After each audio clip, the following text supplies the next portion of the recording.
Hey there, fellas. Remember this thing right here? I'm pretty sure that most, if not all of you, recognize this as the car I mean, yeah, a bunch of time has passed, but we've featured it in a few of our videos. As for what we have in mind for today, well, it's already been airborne when we did that hot air balloon conversion. But there is a certain idea that we've been pondering for quite some time now.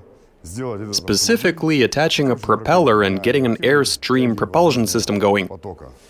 Or in plain English, converting it into an aerosled. So while we were preparing for this video, when we were getting started, I thought the most difficult thing to do would be finding a guy who could make us one of these bad boys. Check this out. I've got myself a propeller right here. It's about as big as the Oka itself. It is actually pretty huge. You can see that it's got a diameter of about 175 centimeters. Can you imagine? We've done a few calculations based on what sort of car and motor we intended to use for this build. This isn't a high-speed propeller. It's only good for about 2,000 RPM, and not even 2,000 flat, but it's close enough as makes no difference. Actually, I worked out a speed of 1,860 RPM.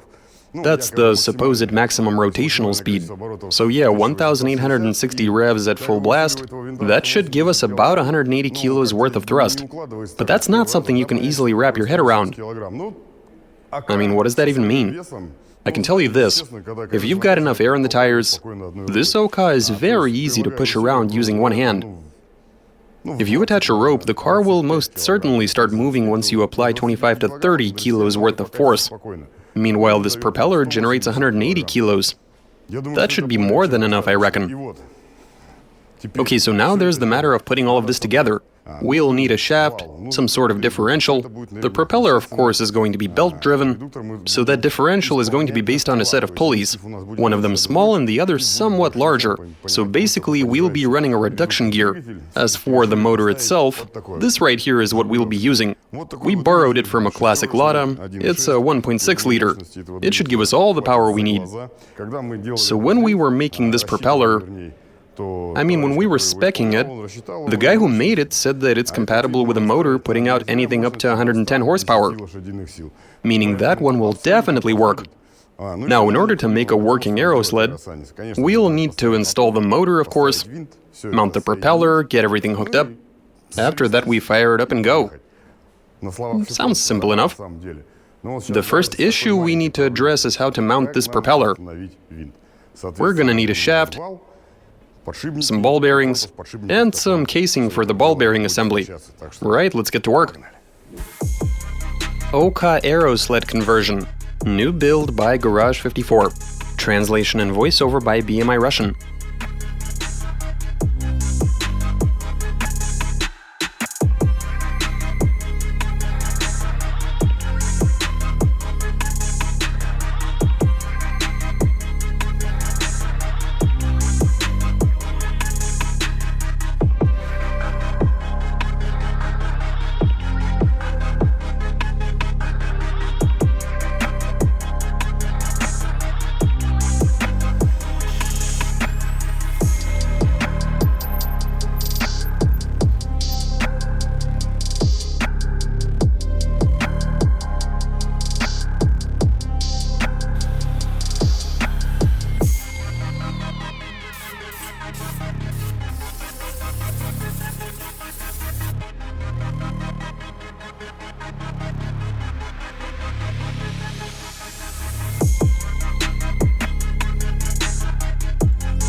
Right, fellas, check this out. We've made ourselves a pretty interesting looking assembly, consisting of some casing, a few ball bearings, and a shaft. On one side we'll be installing the propeller. Here's hoping that goes well. While on the other side we'll be fitting a pulley. We've already cut out a groove for that purpose. We've also made some thread in order to tighten down the pulley. So yeah, we'll attach a nut right here, a washer, and here we'll fit 6 bolts to fasten the propeller itself.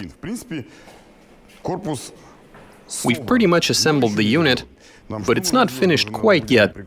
We're gonna have to secure it to the frame, meaning we'll be welding on some tabs to be able to fix it in place. Here's how we're going to be modifying the body.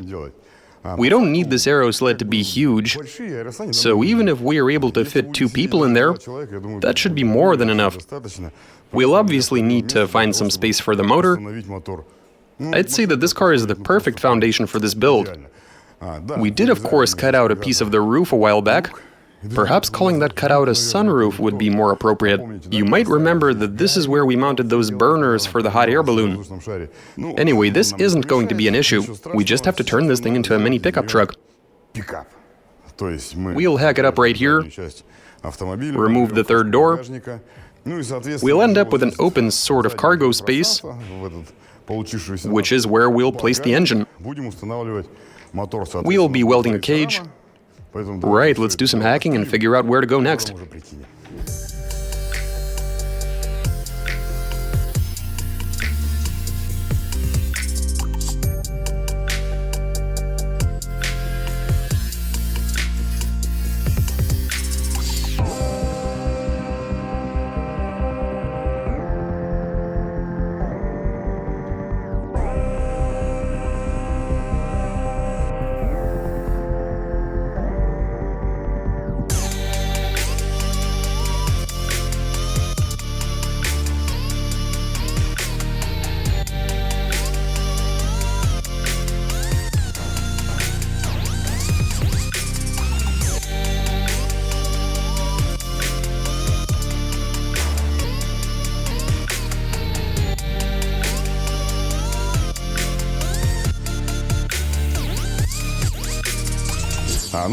Okay, so we've cut off the roof and the pillars. We've also hacked out this piece.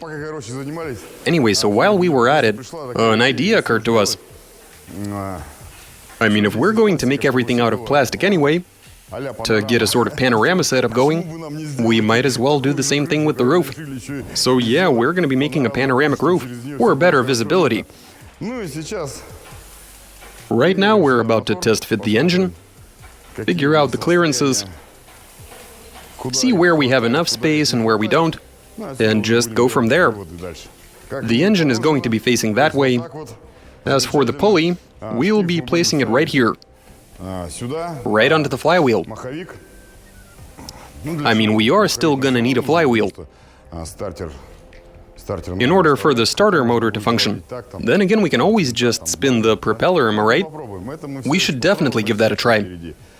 But first we test fit the engine, and then we figure out where to go from there.